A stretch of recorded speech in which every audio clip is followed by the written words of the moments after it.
बच्चों नमस्ते। स्वागत करती हूँ आप सभी का। और आज हम बात करेंगे भारत में राष्ट्रवाद के उदय के गांधीवादी युग के प्रारंभ की। मैंने आपको इससे पहले 1857 की क्रांति का एक संक्षिप्त परिचय दे दिया था। और अब गांधी जी के युग की शुरुआत 1915 में हुई थी। 1915 में जब गांधी जी दक्षिण अफ्रीका से आए और उसी समय भारत में सत्याग्रह के विचार का भी आगमन हुआ गांधी जी के साथ। सत्याग्रह का विचार था क्या? तो सत्याग्रह का मतलब है सत्य की शक्ति के प्रति आग्रह। गांधी जी ने सत्याग्रह से संबंधित कई प्रयोग दक्षिण अफ्रीका में भी किए थे, जो प्रयोग उनके सभी सफल हुए थे। तो गांधी जी ने उन्हीं प्रयोगों के साथ भारत में भी आगमन किया और अपने सत्य और अहिंसा की निष्ठा को लेकर वो भारत में उन्होंने राष्ट्रव्यापी कई आंदोलन किए। उनका पहला आंदोलन जो था वो बच्चों था रॉलेट एक्ट के विरोध में।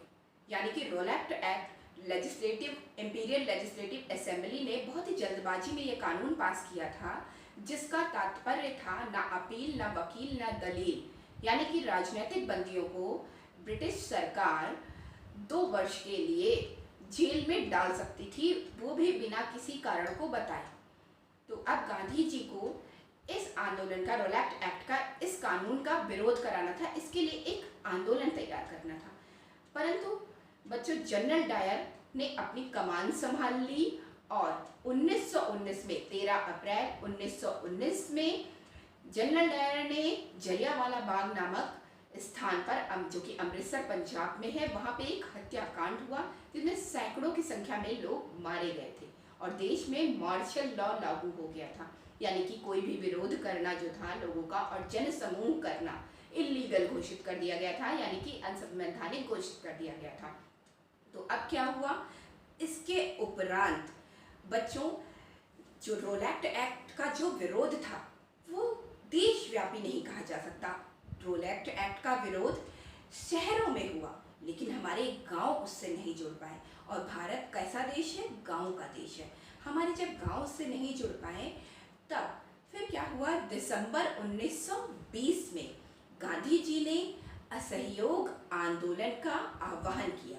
असहयोग का शाब्दिक अर्थ होता है सहयोग ना करना, यानी कि किसी भी व्यक्ति संस्था का सहयोग ना करना। फिर जनवरी 1921 में सही मायने में ये आंदोलन शुरू हो पाया। अब ये आंदोलन था क्या?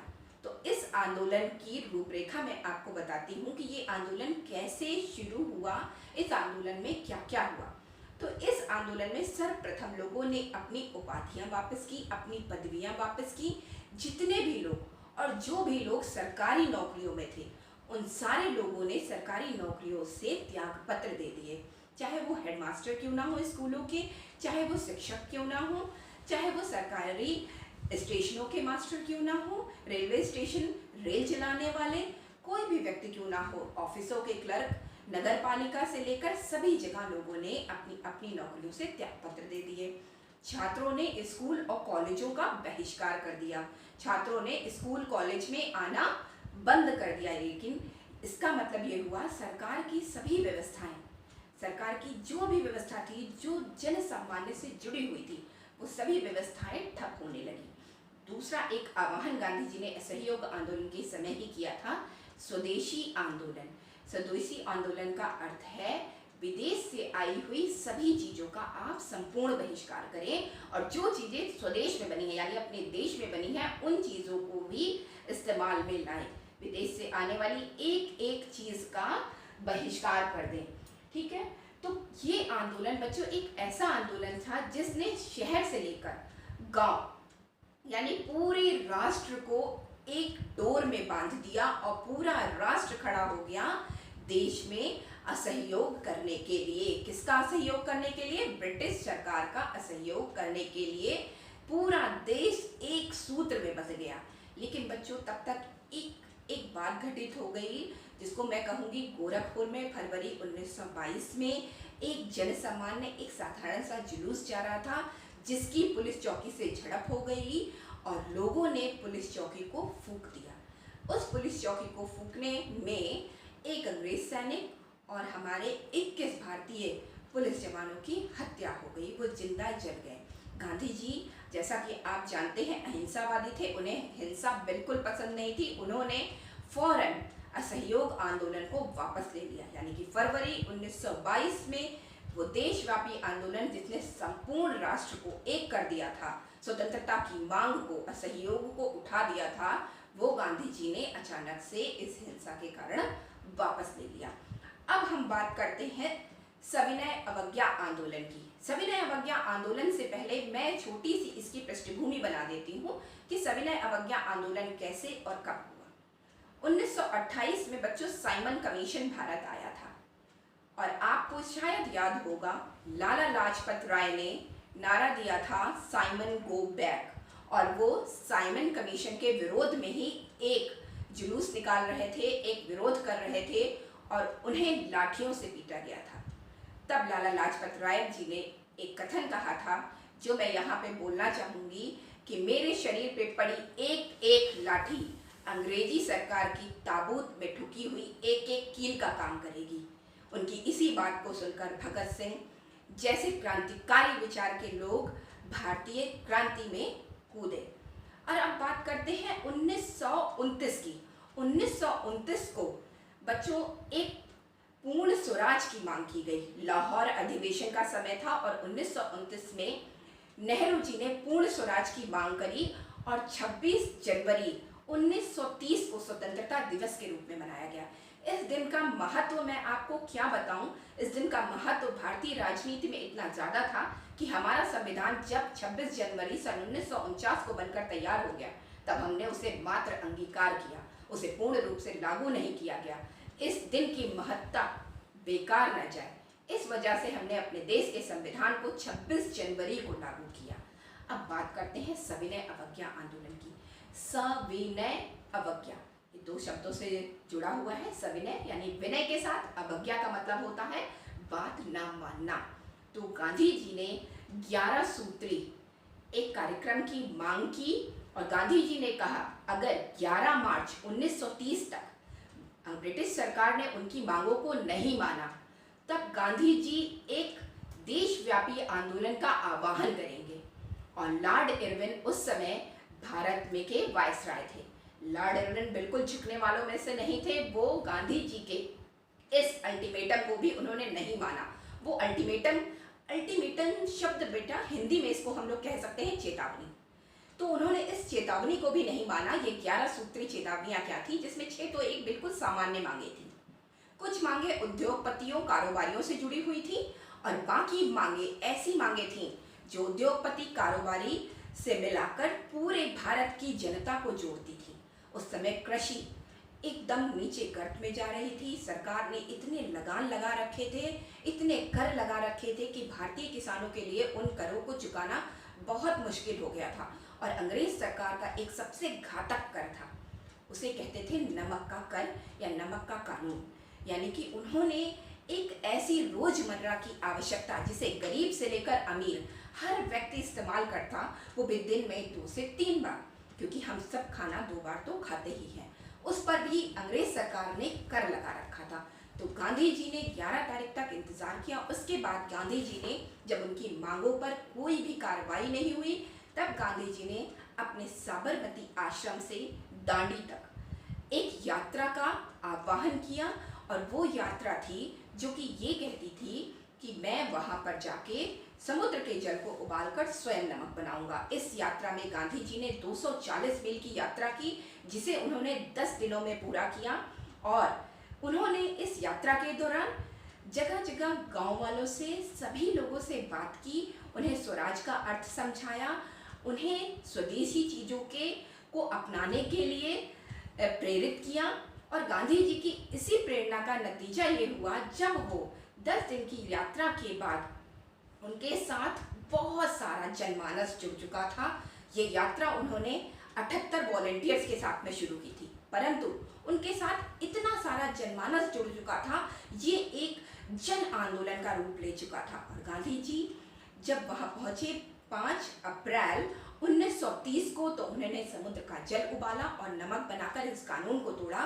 तो पुलिस ने उन्हें गिरफ्तार कर लिया 1 माह के लिए। 1 माह के लिए उनकी गिरफ्तारी हो गई। इस दौरान जनता ने जब गांधी जी को गिरफ्तार कर लिया था, जनता ने सविनय जो विरोध था उसमें जनता ने कहीं ना कहीं छुटपुट हिंसा को ला दिया। छुटपुट हिंसा का अर्थ ये था, और इस समय की भयंकरता को आप ये समझिए, उस समय 1 लाख लोगों को जेल में डाला गया था और उन लोगों में महिलाओं से लेकर बच्चे भी शामिल थे। इतना समग्र विरोध हुआ था सविनय अवज्ञा आंदोलन के समय। और गांधी जी जब जेल में थे, गांधी जी के साथ खान अब्दुल गफ्फार खान भी जेल में थे, जो गांधी जी के परम समर्थक थे। उसके बाद जब गांधी जी को जेल हो गई, गांधी जी ने जेल से आकर इस आंदोलन का यह स्वरूप देखा कि लोगों ने सरकारी ऑफिसों में और रेलवे स्टेशनों में सब जगह हमले करने शुरू कर दिए। लोगों ने सरकार की बातों को मानना बिल्कुल मना कर दिया और लोगों ने एक और भी काम किया। लोगों ने सरकारी दुकानों पे पिकेटिंग शुरू कर दी। पिकेटिंग यानी रास्ता रोकना। लोगों ने ये कार्य भी शुरू कर दिया। गांधी जी को यह कार्य गवारा नहीं था। फिर 5 अप्रैल 1931 को, ध्यान रखिएगा ये डेट, 5 अप्रैल 1931 को गांधी इरविन समझौता हुआ, जिसमें सविनय अवज्ञा को गांधी जी ने वापस ले लिया और गोलमेज आंदोलन यानी राउंड टेबल कॉन्फ्रेंस में शामिल होना लंदन जाकर स्वीकार कर लिया। और इसी के साथ सविनय अवज्ञा आंदोलन समाप्त होता है। अब बात करते हैं भारत छोड़ो आंदोलन की।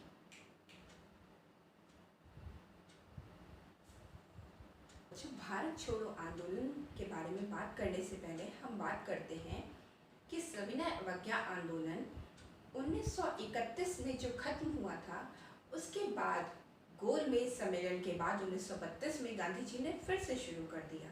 लेकिन सरकार ने उसको दमन करने के लिए इतनी भयानक और इतनी नरशंस नीतियों का पालन किया, लोगों पर नाहक अत्याचार किया, जिसके कारण गांधी जी ने उस आंदोलन को फिर से वापस लिया। और अब बात करते हैं भारत छोड़ो आंदोलन की। भारत छोड़ो आंदोलन का प्रस्ताव बच्चों पारित हुआ था 14 जुलाई को, 14 जुलाई 1942 को।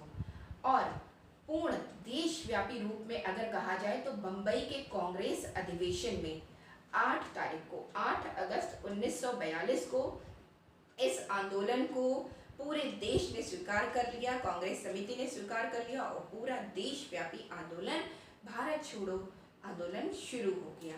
भारत छोड़ो आंदोलन का मतलब यह था कि अंग्रेजों, अब आप पूर्ण रूप से भारत को छोड़कर, इस देश को छोड़कर चले जाइए, हम अपने देश का शासन स्वयं ही कर लेंगे। और गांधी जी ने इस आंदोलन में 2 बहुत ही जन सम्मान को जोड़ने के लिए 2 बहुत ही अच्छे नारों का आह्वान किया था। पहला नारा था अंग्रेजों भारत छोड़ो और दूसरा नारा था करो या मरो, डू और डाई, और क्विट इंडिया मूवमेंट, इसको इंग्लिश में हम बोलते हैं।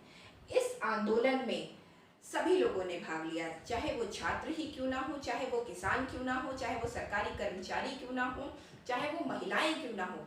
और असंख्य बच्चों, हजारों की संख्या में जन सामान्य ने भी इस आंदोलन में प्रतिभाग किया। ये समझ लीजिए कि इस आंदोलन का रूप यह था कि अंग्रेज सरकार को इस आंदोलन को दबाने में पूरे 1 वर्ष का समय लगा।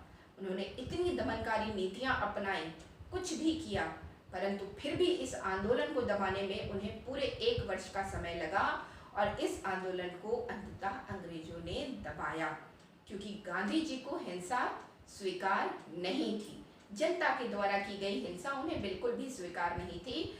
आपको जैसा कि मैंने पहले बताया, सत्य और अहिंसा का मार्ग वो अपनाते थे। अगर जनता ने अहिंसा का मार्ग अपनाया तो गांधी जी ने उस आंदोलन को वापस ले लिया। और अब बात करते हैं सामूहिक अपनेपन की भावना, जो बीच बीच में, इन आंदोलनों के बीच बीच में एक बहुत अच्छी चीज हुई बच्चों, वह थी सामूहिक अपनेपन की भावना ने भी जन्म लिया। चाहे वो भारत माता का चित्र हो, चाहे वो वंदे मातरम 1877 में बंकिम चंद्र चटर्जी ने ये गीत लिखा था, तो चाहे वो वंदे मातरम गीत हो, चाहे वो रविन्द्रनाथ टैगोर का राष्ट्रगीत का रचना हो, सभी चीज़ों ने देश में जनता को जोड़े रखा और सामूहिक अपनेपन की भावना का एक जन्म हुआ। तो अब यहाँ पर हम ये कह सकते हैं भारत में राष्ट्रवाद जो था वो गांधीवादी युग का यहाँ पे अंत होता है। और आपका जो हाई स्कूल का पाठ है वो इतने ही कंटेंट को कवर करता है। आंदोलन बहुत बड़ा है, भारत में राष्ट्रवाद गांधी जी से भी आगे है, जनमानस से लेकर क्रांतिकारी विचारों से लेकर उदारवादी और उग्रवादी विचारों से लेकर बहुत बड़ा आंदोलन है। उसके बारे में हम अभी बात नहीं करेंगे, आगे की कक्षाओं में आप शायद उसका अध्ययन करेंगे, लेकिन अभी आपकी कक्षा 10 के आपकी विद्यालय में जो किताब है यानी एनसीईआरटी में जो किताब है उसके अनुसार इस पाठ में इतना ही कंटेंट कवर होता है, जिसको मैंने मात्र एक वीडियो में ही कवर करने का भरसक प्रयास किया है। कोई भी कंटेंट यदि रह गया है तो उसको हम छोटी मोटी एक्टिविटी के द्वारा पूरा करेंगे और उस चीज़ को हम क्वेश्चन आंसर के माध्यम से भी अध्ययन करेंगे। इस वीडियो के लिए इतना ही। तब तक लॉकडाउन के नियमों का पालन करिए, सुरक्षित रहिए और अपने अपने घरों में रहिए। और इस महामारी के दौर में देश में और समाज में अपना भी कुछ सहयोग दीजिए। वो आप कैसे करेंगे ये आप खुद सोचिए। नमस्कार बच्चों।